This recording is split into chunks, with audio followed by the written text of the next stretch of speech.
Hello, welcome to my first voice tutorial. We'll see how it goes. Let's get started. Canvas size. The first thing that I wanted to say was that I use 1000 by 1000 canvas, but I have seen people use 540 by 540. I guess at the end of the day, as long as it is a perfect square, it doesn't really matter. I guess, I don't know, I'm just starting out with this. So what I'm making today is a Christmas icon in the sort of Tumblr style. What I'm opening up right now is a Christmas pack, but I'll get to that in a bit. Right now I'm getting the PNG that I'm going to use as the, I guess, character or celebrity in the icon. I chose Elizabeth Olsen because I found this really good PNG. It's really clear, it's really well done, and I got it by literally just googling Elizabeth Olsen PNG, and that's one of the first results. So that. Now about the Christmas pack, I have to credit the one that I'm using is Blitz and Wright's Christmas pack.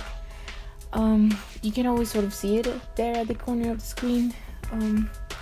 Christmas pack, how it works is that it has all of these things that you may need for a Christmas icon. This one I like a lot because it's very organized and has pretty much anything you could possibly need, or at least anything I could possibly need for the type of icons that I make. I always start out with the background so I can get a feel of the colors that I want to use and all that. The one that I just clicked is the one that I have on my current icon, but I like these trees better.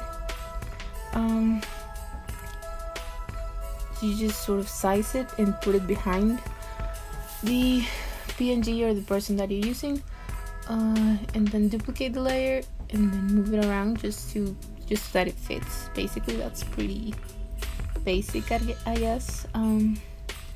Now on the headwear, sorry.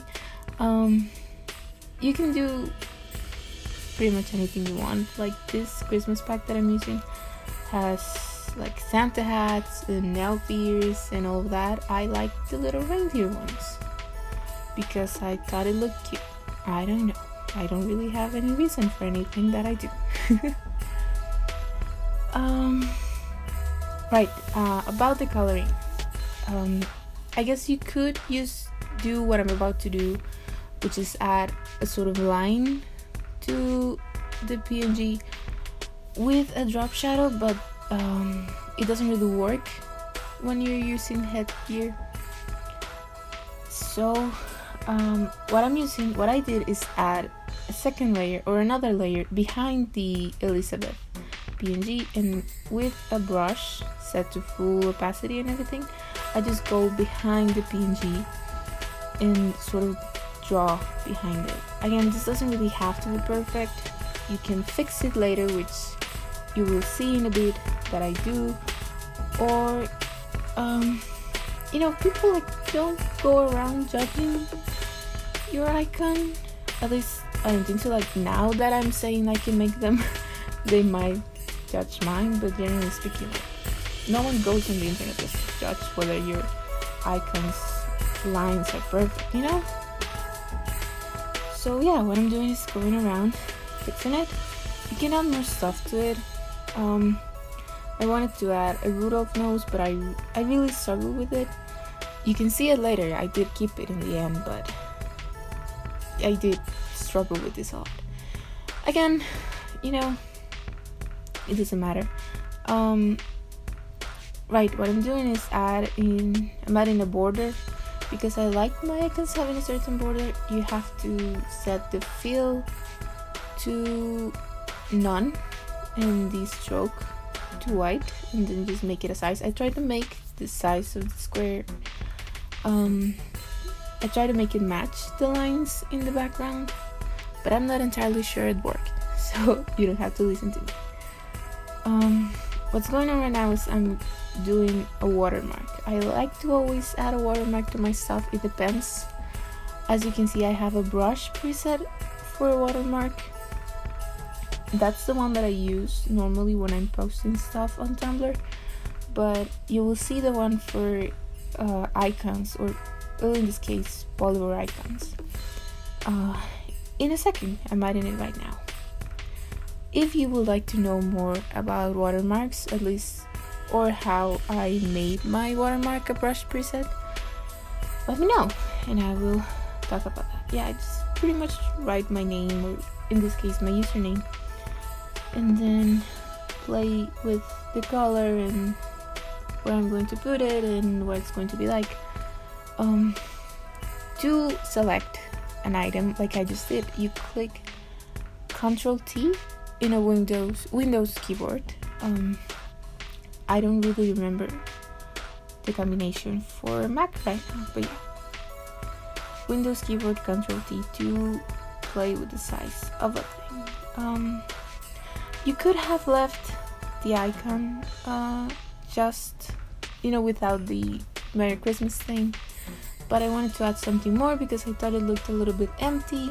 Now that I am rewatching the video, I'm not entirely sure, but either way, the beauty of it all is that you get to play with it. So just, some people might want to add their username to this instead of Merry Christmas or some other saying, but I thought Merry Christmas looked nice.